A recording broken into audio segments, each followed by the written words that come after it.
TG DEECET ద్వారా ఎవరైతే TTC are D.Ed courses చేద్దాం అనుకుంటున్నారో ఈ వీడియోలో కంప్లీట్గా మీకు 2025కి సంబంధించిన అప్లికేషన్ ప్రాసెస్ ఏ విధంగా చేసుకోవాలో డీటెయిల్గా ఎక్స్ప్లెయిన్ చేస్తానండి. సో ఫస్ట్ స్టెప్ వచ్చేసి మీరు ఆన్లైన్లో ఫీ పేమెంట్ చేయాలి.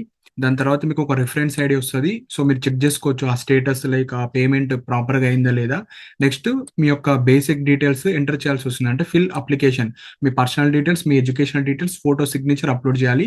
నెక్స్ట్ మీరు ఏదైతే ఫిల్ చేశారో దానికి సంబంధించిన ఒక ప్రింట్ కూడా ఇస్తారు. సో ఇది మనకు ఫైనల్ గా ఒక 4 స్టెప్స్ మాత్రమే ఉంటాయి. సో ఇప్పుడు స్టెప్ బై స్టెప్ ప్రాసెస్ ఏ విధంగా అప్లై చేసుకోవాలో డీటెయిల్ గా ఎక్స్ప్లెయిన్ చేస్తాను. సో ఇక్కడ ఫస్ట్ స్టెప్ ఉంది కదా, application fee payment. So first ఇది క్లిక్ చేయండి. సో ఇది క్లిక్ చేయగానే మనకి ఇక్కడ కొన్ని బేసిక్ డీటెయిల్స్ అడుగుతుంది. సో ఇక్కడైతే మిస్టేక్స్ చేయకండి. సో మళ్ళీ ఎడిట్ ఆప్షన్, సపరేట్ డేట్స్ ఇచ్చారు కానీ పర్సనల్ డీటెయిల్స్ లో ప్రాపర్ గా ఎంటర్ చేయండి, మళ్ళీ ఎడిట్ కోసం చూడాల్సి వస్తుంది. సో ఫస్ట్ మీ యొక్క candidate name. So candidate name వచ్చేసి ఓన్లీ ఎస్ఎస్సిలో ఏ విధంగా ఉంటుందో అది ఇక్కడ ఎంటర్ చేసేయండి. Next date of birth, date of birth కూడా same as per SSC. Next medium of test. So ఇక్కడ మెయిన్ పాయింట్ ఏంటంటే మనకు 3 మీడియంలో ఎగ్జామ్స్ ఉంటుంది: Telugu medium, English medium, Urdu medium. And మీరు కోర్స్ వస్తుంది. మీరు తెలుగు మీడియం కోర్స్ చేస్తారా, ఇంగ్లీష్ మీడియం కోర్స్ చేస్తారా, ఉర్దూ మీడియం. సో మీరు తెలుగు మీడియం అనుకుంటే తెలుగు మీడియంలో ఉన్న కాలేజెస్లోనే మీరు చేయాల్సి వస్తుంది. ఇంగ్లీష్ మీడియంలో కోర్స్ తీసుకుంటే ఇంగ్లీష్ మీడియం ఎక్కడైతే మన తెలంగాణలో ప్రొడ్యూస్ చేసే కాలేజ్లో అక్కడ మాత్రమే చేసుకోవాలి. కాబట్టి మీరు ఇక్కడ కరెక్ట్గా చూస్ చేసుకోండి. ఎగ్జాంపుల్ తెలుగు అనుకుంటే మీరు తెలుగు మాత్రమే చూస్ చేసుకోవాలి, ఇంగ్లీష్ అనుకుంటే ఏదో ఒకటి. సో నెక్స్ట్ వచ్చేసి మీ మొబైల్ నెంబర్ ఎంటర్ చేయండి. So name, date of birth, ఏ మీడియంలో మీరు ఎంట్రన్స్ ఎగ్జామ్ రాద్దాం అనుకుంటున్నారు, medium of test. So next mobile number, ఏదో ఒక పేమెంట్ ప్రూఫ్ క్లిక్ చేస్తే మీకు ఎంత అమౌంట్ పే చేయాలి, అప్లికేషన్ ఫీజు అది కనిపిస్తుంది. సో ఈ బేసిక్ డీటెయిల్స్ అన్ని ప్రాపర్గా ఎంటర్ చేసిన తర్వాత ప్రొసీడ్ టు పేమెంట్ అని క్లిక్ చేయండి. So proceed to payment click చేస్తే మీరు అమౌంట్ ఎంతైతే చూపిస్తుందో ఇక్కడ అది కట్ అయిపోతుంది. కట్ అయిపోయిన తర్వాత మనకు ఒక పేమెంట్ రిఫరెన్స్ సైడ్ వస్తుంది. సో దాని ద్వారా ఇప్పుడు మనము అప్లికేషన్ ప్రాసెస్ చేయాలి. సో అది ఇప్పుడు మనకు ప్రొసీడ్ టు పేమెంట్ అని క్లిక్ చేయండి. సో క్లిక్ చేయగానే మనకు ఈ విధంగా రిఫరెన్స్ ఐడి వస్తుంది, యువర్ పేమెంట్ రిఫరెన్స్ ఐడి అని. సో ఇది మీరు స్క్రీన్ షాట్ తీసి పెట్టుకోండి. సో దీని తర్వాత మీరు అప్లికేషన్ అనేది ఫిల్ చేయాలి. So proceed to fill application ఉంది కదా, సో ఇది క్లిక్ చేయండి. సో ఇది క్లిక్ చేసిన తర్వాత కూడా మళ్ళీ మనము మీ పేమెంట్ స్టేటస్ అనేది చెక్ చేసుకోవచ్చు. అంటే మీరు అమౌంట్ ఏదైతే పే చేశారో, సో ఇక్కడ చూపిస్తాను ఎలా చూడాలో. సో ఇక్కడ హోమ్ ఉంది కదా, సో హోమ్ లో మనకి ఇక్కడ పేమెంట్ స్టేటస్ ఉంది కదా, సో పేమెంట్ స్టేటస్ మీద క్లిక్ చేయండి. జస్ట్ మీ మొబైల్ నెంబర్ ఎంటర్ చేయండి. మీ మొబైల్ నెంబర్ ఎంటర్ చేసి చెక్ పేమెంట్ స్టేటస్ ఉంది అది క్లిక్ చేస్తే మీకు లైక్ సక్సెస్ అయిందా లేదా మీ పేమెంట్. సో వెంటనే చేయకండి. సో ఫస్ట్ ఆ బేసిక్ డీటెయిల్స్ ఎంటర్ చేసిన తర్వాత, అమౌంట్ పే చేసిన తర్వాత సక్సెస్ అయిందా లేదా చూసిన తర్వాతనే మీరు పేమెంట్ లైక్ అప్లికేషన్ ని ఫిల్ చేసుకోండి. సో ఈ విధంగా మీరు చెక్ చేసుకోండి. చెక్ చేసుకున్న తర్వాత ఫిల్ అప్లికేషన్ ఇక్కడ మనకు ఆప్షన్ ఉంటుంది, సేమ్ వెబ్సైట్ అని హోమ్ లోనే మళ్ళీ మనకు ఫిల్ అప్లికేషన్ ఉంది కదా, సో ఫిల్ అప్లికేషన్ లో మీ payment reference ID, mobile number, date of birth 3 enter చేసి proceed to fill application click చేయండి. సో ఇప్పుడు మీ పర్సనల్ డీటెయిల్స్, ఎడ్యుకేషనల్ డీటెయిల్స్ అన్ని ఎంటర్ చేయాలి అంతే. సో ఇక్కడ మీ పేమెంట్ రిఫరెన్స్ ఐడి ఎంటర్ చేస్తారు, mobile number, date of birth, proceed to fill application. So ఇప్పుడు మనకు కొన్ని బేసిక్ డీటెయిల్స్ అడుగుతుంది. సో అవి ప్రాపర్గా ఎంటర్ చేయండి. సో మీడియం, సో మీడియం అంటే మీరు ఏ మీడియంలో ఎగ్జామ్ రాద్దాం అనుకుంటున్నారు, తెలుగు మీడియమా, హిందీ, తెలుగు, ఇంగ్లీష్, ఉర్దూ 3 మీడియంస్లో ఏదో ఒక మీడియం చూస్ చేసుకోండి. ఇక్కడ చూడండి course are medium opted. So ఇప్పుడు ఇక్కడ మీరు ఇంగ్లీష్ మీడియంలో రాద్దాం అనుకుంటే ఇంగ్లీష్ అని కోర్స్, అంటే డిఎడ్ కోర్స్ ఏ మీడియంలో చేద్దాం అనుకుంటారు అది ఇక్కడ ఇవ్వాలి. ఇంగ్లీష్ మీడియం అయితే ఇంగ్లీష్, తెలుగు అయితే తెలుగు. నెక్స్ట్ క్వశ్చన్ పేపర్ కూడా మనకి ఇంగ్లీష్ మీడియంలో వస్తుంది. ఆప్షనల్ లాంగ్వేజ్, సో ఇప్పుడు ఇంగ్లీష్ మీడియం చూస్ చేసుకుంటే మీకు తెలుగు కావచ్చు, ఉర్దూ కావచ్చు, ఆప్షనల్స్ ఉంటుంది, మీకు ఏదో ఒకటి చూస్ చేసుకోవచ్చు. అది ఇక్కడ తెలుగు మీడియం ఉంటే మీకు ఇంగ్లీష్, ఉర్దూ. అది ఇక్కడ ఉర్దూ మీడియం చూస్ చేసుకుంటే తెలుగు, ఇంగ్లీష్. సో మీ సెకండ్ లాంగ్వేజ్ ఏదైనా తీసుకోవచ్చు మీకు ఎలిజిబుల్ అయ్యేది. సో అలా మీరు ఇక్కడ చూస్ చేసుకోవచ్చు. Next qualification, so DEd or టీటీసీకి మినిమం క్వాలిఫికేషన్ ఇంటర్మీడియట్ ఉంటే సరిపోతుంది. మీకు like degree, PG, BEd, so BTech, B pharmacy వాటి గురించి ఏం అడగదు ఇక్కడ. జస్ట్ మీకు ఇంటర్మీడియట్ ఉందా or equivalent. So intermediate vocational కావచ్చు, ఓపెన్ ఇంటర్ కావచ్చు, సో కొన్ని డిప్లొమా కోర్సెస్ కావచ్చు. సో అవి అన్ని మనకు ఇంటర్మీడియట్ ఎగ్జామినేషన్ ఆర్ ఈక్వివాలెంట్ కింద వస్తాయి. సో ఇది క్లిక్ చేయండి. సో క్లిక్ చేసిన తర్వాత మీ యొక్క ఆధార్ నంబర్ ఎంటర్ చేయండి. సో నెక్స్ట్ ఇక్కడ name of the applicant, same మీ నేమ్ ఏ విధంగా అయితే ఎస్ఎస్సీలో ఉందో అది. నెక్స్ట్ మీ mother name, next father name, date of birth, next mobile. So ఇవి ఫస్ట్ ప్రాపర్గా ఎంటర్ చేయండి. సో మొబైల్ నంబర్ తర్వాత ఇక్కడ కమ్యూనిటీ. సో కమ్యూనిటీ అంటే మీ క్యాస్ట్, కేటగిరీ. సో మీరు ఎస్సీయా, ఎస్టీయా, బీసీయా, సో అది ఇక్కడ ఎంటర్ చేయండి. నెక్స్ట్ ఓసీ, ఈడబ్ల్యూఎస్ వాళ్ళు కూడా ఓసీ అని క్లిక్ చేయండి. మీకు కౌన్సిలింగ్ ప్రాసెస్లో ఈడబ్ల్యూఎస్ రిజర్వేషన్ వస్తుంది. సో నెక్స్ట్ జెండర్ మేలా, ఫీమేలా. నెక్స్ట్ మైనారిటీ ఉన్న వాళ్ళు మైనారిటీ, నాన్ మైనారిటీ వాళ్ళు నాన్ మైనారిటీ అని క్లిక్ చేయండి. సో ఎవరైతే ఫిజికల్లీ హ్యాండ్ డిఫరెంట్ ఏబుల్డ్ ఉంటే ఎస్ క్లిక్ చేయండి, ఎవరైతే లేదో no. Next identification marks. So మీకు ఎస్ఎస్సిలో ఉంటుంది. సో ఒకటి మ్యాండేటరీగా మీరు ఎంటర్ చేయండి, సెకండ్ ఆప్షనల్, లేదంటే ఏదో ఒకటి ఎంటర్ చేసేయండి. మీకు హాల్ టికెట్ ఆర్ ఎస్ఎస్సి మేము మీద ఉంటుంది. సో ఇక్కడ do you belong to Telangana, SC click చేయండి ఎవరైతే తెలంగాణ వాళ్ళు ఉంటారో. అదే ఏపీ కావచ్చు, వేరే స్టేట్ నుంచి మన తెలంగాణలో ఇప్పుడు డిఎడ్ వేద్దాం అనుకుంటే మీరు అదర్స్ అని పెట్టేయండి, లేదంటే మీ లైక్ స్టేట్ ఏదో అక్కడ ఎంటర్ చేయండి. నెక్స్ట్ డిస్టిక్ అండి. So district, mandal, house number, village or street, mandal. So district, state, pin code ఇవన్నీ మీకు మీ ఆధార్ కార్డ్ మీద ఉంటుంది. సో అవి ఎంటర్ చేసేయచ్చు, లేదంటే ఆధార్ కార్డ్ మీద లేకపోతే మీరు మీ అడ్రస్ ఎక్కడైతుందో అవి ఎంటర్ చేసేయండి. Next email. సో ఈమెయిల్ కూడా ఇంపార్టెంట్. సో ఈమెయిల్ ఐడి లేని వాళ్ళు ఈమెయిల్ క్రియేట్ చేసుకొని ఎంటర్ చేయండి. సో నేషనాలిటీ ఇండియా అని క్లిక్ చేయండి. So do you belong to NCC. So NCC ఉన్న వాళ్ళు ఎస్ క్లిక్ చేయండి, లేని వాళ్ళు నో. నెక్స్ట్ క్యాప్ ఉన్న వాళ్ళు like do you belongs to defence personnel, children's, suppose మీ ఫాదర్ ఆర్మీ కావచ్చు అట్లా ఉంటే అది ఎస్ క్లిక్ చేయండి, లేని వాళ్ళు నో. సర్టిఫికేట్ కూడా అడుగుతారు.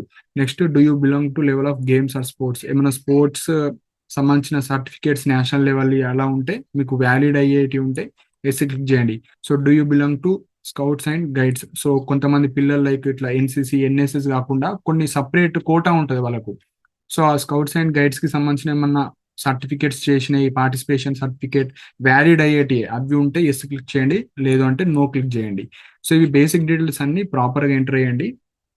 సో నెక్స్ట్ ఇప్పుడు ఎడ్యుకేషనల్ డీటెయిల్స్ అండి. జస్ట్ 10th ఇంటర్మీడియట్ అడుగుతుంది. సో మీకు degree, PG, BTech, B pharmacy ఏం అడగదు, just intermediate or its equivalent కి సంబంధించినవి. సో ఫస్ట్ 10th క్లాస్ మనకు ఏ బోర్డు, సో మీకు తెలంగాణ బోర్డా, ఆంధ్రప్రదేశ్ బోర్డా, లేదంటే జస్ట్ స్టేట్ బోర్డ్ అని ఎంటర్ చేసినా పర్లేదు, ఏం కాదు. So board. Next medium. ఈ 10th క్లాస్ వచ్చేసి మీరు ఏ మీడియంలో చేశారు, తెలుగు మీడియమా, ఇంగ్లీష్ మీడియమా, అది ఎంటర్ చేయండి. Next date of passing, hall ticket number. So మనకు డేట్ ఆఫ్ పాసింగ్ సర్టిఫికేట్ కింద డేట్ ఆఫ్ ఇష్యూ ఉంటుంది. సో అది చేసినా పర్లేదు, మీకు ఇయర్, డేట్, మంత్ అన్ని ఉంటుంది దాని మీద, అది వేస్తే సరిపోతుంది. నెక్స్ట్ హాల్ టికెట్ నెంబర్ కూడా మీకు సర్టిఫికేట్ మీద ఉంటుంది. Next intermediate. సో ఇక్కడ ఇంటర్మీడియట్ ఆల్రెడీ ఇప్పుడు ఎవరైతే ఇంటర్మీడియట్ ఎగ్జామ్స్ కంప్లీట్ చేసిన వాళ్ళు, మీరు రిజల్ట్స్ వచ్చిన తర్వాత అప్లై చేసుకోండి. సో కొద్దిగా వెయిట్ చేయండి, రిజల్ట్స్ వచ్చిన తర్వాతనే మీరు అప్లై చేసుకోండి. ఆల్రెడీ ఇంటర్మీడియట్ కంప్లీట్ అయిన వాళ్ళు మీరు పాస్డ్ అని క్లిక్ చేయండి ఇక్కడ, అపియరింగ్ ఆర్ పాస్డ్. సో మీకు రిజల్ట్స్ రాకపోయినా మీకు రిజల్ట్స్ వచ్చే వరకు అప్లికేషన్ డేట్స్ ఎక్స్టెండ్ చేస్తూనే ఉంటారు, కాబట్టి వెయిట్ చేయండి. రిజల్ట్స్ రాని వాళ్ళు, రిజల్ట్స్ వచ్చిన వాళ్ళు మరి ఆల్రెడీ ఇంటర్ కంప్లీట్ అయ్యి, డిగ్రీ కంప్లీట్ అయ్యి, పీజీ, బీటెక్ అన్ని కంప్లీట్ అయ్యి 4-5 ఇయర్స్, 10 ఇయర్స్, 15 ఇయర్స్ క్రితం ఇంటర్ పాస్ అయిన వాళ్ళు మీరు పాస్డ్ అని క్లిక్ చేసి బోర్డు, తెలంగాణ బోర్డు కావచ్చు, మీకు AP board, so Telangana before మనకు ఆంధ్రప్రదేశ్ బోర్డు, సో అలా అన్న పెట్టండి, స్టేట్ బోర్డు అన్న పెట్టండి. Next medium. సో ఈ ఇంటర్మీడియట్ వచ్చేసి మీరు ఏ మీడియంలో చదివారు, అది English medium, Telugu medium. Next date of passing. So మనకు సేమ్ సర్టిఫికేట్ కింద డేట్ ఆఫ్ ఇష్యూ ఉంటుంది ఇక్కడ, డేట్, మంత్, ఇయర్. సో అది ఇక్కడ ఎంటర్ చేసేయండి. నెక్స్ట్ హాల్ టికెట్ నెంబర్ ఇంటర్మీడియట్ది. మాక్సిమం మార్క్స్ ఇక్కడ ఎగ్జాంపుల్ రెగ్యులర్ ఇంటర్ మనకు 1000 మార్క్స్ ఉంటుంది, ఓపెన్ ఇంటర్ కి కొంతమందికి 500 మార్క్స్ ఉంటుంది. సో మీ మాక్సిమం మార్క్స్ కి మీకు ఆప్టెండ్ మార్క్స్ ఎన్ని వచ్చినాయి, సపోజ్ 1000 కి 800 వచ్చాయా, 600 వచ్చినాయి అవి. సో ఇక్కడ మనకు ఆల్రెడీ పర్సంటేజ్ డైరెక్ట్ గా కన్వర్ట్ అయిపోయి వస్తాయండి. సో ఎవరైతే కొంతమంది డిప్లొమా కోర్సెస్ వాళ్ళు అప్లై చేస్తే మీకు మాక్సిమం మార్క్స్ ఎన్ని వచ్చాయి, సో మనకు ఎన్ని మార్క్స్ వచ్చాయి అవి ఎంటర్ చేయండి. సో మీకు ఆటోమేటిక్గా పర్సంటేజ్ అనేది వస్తుంది. పర్సంటేజ్ రాకపోతే మీరు క్యాలిక్యులేట్ చేసుకోండి, క్యాలిక్యులేట్ చేసుకొని పర్సంటేజ్ వేసుకోండి. సో ఈ విధంగా మనకి ఇంటర్మీడియట్ మార్క్స్ అనేది ఎంటర్ చేసేయండి. సో నెక్స్ట్ ఇక్కడ సెంటర్ ప్రిఫరెన్సెస్. సో 3 సెంటర్స్ అనేవి మనము ప్రిఫరెన్స్ ఆర్డర్లు ఇవ్వాలి, ఫస్ట్ కమ్ ఫస్ట్ రిజర్వ్ ఉంటుంది. సో ఇక్కడ మెయిన్గా ఈ డిఎడ్ కాలేజ్ కావచ్చు, టీటీసీ కౌన్సిలింగ్ కావచ్చు, కాలేజ్ అలొకేషన్ కావచ్చు, ఇవన్నీ కొత్త జిల్లాల ప్రకారంగా ఉండవు, పాత జిల్లాల ప్రకారంగానే ఉంటాయి. Suppose example Adilabad, like Nizamabad కావచ్చు. సో ఏవైతే పెద్ద డిస్టిక్ పాత 2014 బిఫోర్ ఏవైతే 10 డిస్ట్రిక్ట్స్ ఉన్నాయో దాని ప్రకారంగా ఉంటాయి. సో సెంటర్స్ అనేవి అన్ని డిస్ట్రిక్ట్స్ లో ఉంటాయి, 33 డిస్ట్రిక్ట్స్ లో ఉంటాయి అంటే అట్లా ఉండవు, కొన్ని డిస్ట్రిక్ట్స్ లో ఉంటాయి. కాబట్టి సో మీరు అప్లై చేసేటప్పుడే ప్రిఫరెన్స్ వన్ ఇక్కడ ఏమేమి డిస్ట్రిక్ట్స్ ఉన్నాయి అన్ని కనిపిస్తాయి. సపోజ్ ఎక్కువ మంది ఎగ్జాంపుల్ వరంగల్ క్లిక్ చేశారు, వరంగల్లో అక్కడ కెపాసిటీ అయిపోతే ఆ వరంగల్ ఇక్కడ చూపియదు, ఇక అయిపోతుంది. ఎందుకంటే ఫస్ట్ కమ్ ఫస్ట్ రిజర్వ్ ఉంటాయి కాబట్టి. సో ఫిక్స్డ్ సీట్స్ ఉంటాయి కొన్ని కొన్ని డిస్ట్రిక్ట్స్ లో. ఒక డిస్ట్రిక్ట్ లో సపోజ్ ఓన్లీ కెపాసిటీ 3000 మెంబర్స్ అనుకుంటే, సపోజ్ ఒక 10,000 ఫస్ట్ ప్రిఫరెన్స్ పెడితే ఫస్ట్ 3000 మెంబర్స్ కి ఆ డిస్ట్రిక్ట్ ఇచ్చేస్తారు. నెక్స్ట్ ఇక్కడ మనకు చూపియదు, ఆ డిస్ట్రిక్ట్ అని డిలీట్ చేసేస్తారు. సో అందుకే అన్ని డిస్ట్రిక్ట్స్ మనకు కనిపించవు. అండ్ అన్ని డిస్ట్రిక్ట్స్ లో కూడా సెంటర్స్ ఉండవు. ఓన్లీ మేజర్ డిస్ట్రిక్ట్స్ మనకు పాత 10 డిస్ట్రిక్ట్స్ లో ఉంటాయి కాబట్టి తొందరగా అప్లై చేసుకుంటే మీకు అనుకున్న డిస్ట్రిక్ట్ లోనే ఎగ్జామ్ ఉంటుంది. సిబిటి ఆన్లైన్ టెస్ట్ ఉంటుంది. సో ఇది మనకు సెంటర్ కి సంబంధించింది. సో నెక్స్ట్ వచ్చేసి photo signature. So photo signature కూడా మీరు అప్లోడ్ చేశారండి. సో రీసెంట్ నార్మల్ గా ఉన్నా పర్లేదు. సో ఇక్కడ సిగ్నేచర్ ఈ 30 KB బిలో ఉండాలి.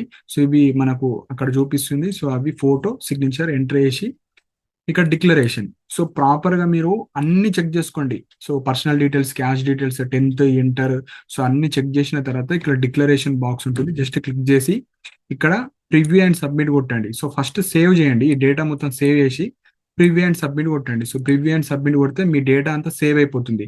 సో మీ సిగ్నేచర్, మీ డేటా మొత్తం ఒకసారి డిస్ప్లే అవుతుంది. సో ఇప్పుడు ఈ డేటాలో ఏమన్నా మిస్టేక్స్ ఉంటే మాడిఫై అని క్లిక్ చేయండి.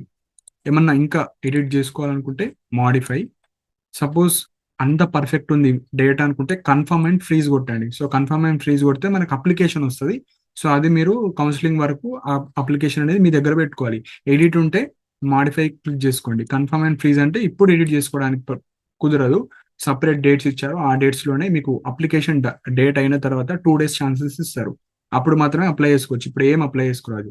సో ఇక్కడ మీకు ఒక అప్లికేషన్ ఐడి ఇస్తారు. ఆ ఐడి మనకు వెబ్సైట్ ద్వారా మీరు ఎప్పుడన్నా ప్రింట్ తీసుకోవచ్చు. సో ఇక్కడ ప్రింట్ క్లిక్ చేస్తే మీకు ఒక అప్లికేషన్ వస్తుంది. సో ఇలా TGDSET 2025కి సంబంధించిన మీరు అప్లై చేసిన అప్లికేషన్ మొత్తం వస్తుంది. మీరు ఏమైతే బేసిక్ డీటెయిల్స్ అన్ని ఎంటర్ చేస్తారో 10th inter, personal details, education details, photo signature, so ఈ విధంగా మీరు ఎక్కడ ప్రిఫరెన్సెస్ పెట్టారు, సెంటర్స్ అన్ని వస్తాయి. ఈ విధంగా మీరు డౌన్లోడ్ చేసుకోవాలి. సో ఎవరైతే డిఎడ్, టీటీసీ, డైట్ అన్ని ఒకటే. సో ఎవరైతే అప్లై చేసుకుందాం అనుకుంటున్నారో మీరు అప్లై చేసుకోవచ్చండి. సో దీనికి సంబంధించిన లింక్ కూడా నేను కింద కమెంట్ సెక్షన్ లో ప్రొవైడ్ చేస్తా. సో దాని ద్వారా మీరు అప్లై చేసుకోవచ్చు. సో ఇంకా మీకు TGDSET 2025కి సంబంధించిన ఏమైనా డౌట్స్ ఉంటే కింద మెన్షన్ చేయండి. అండ్ ఈ అన్ని లింక్స్, సో మనకు ఈ TGDSET 2025కి సంబంధించిన application link, books links and Telegram link అన్ని డిస్క్రిప్షన్ లో ఇచ్చాను. అండ్ అతను పర్సనల్ గా మాట్లాడాలనుకుంటే కాల్ మీ ఫర్ యాప్ ద్వారా మీరు కాల్ చేయొచ్చు.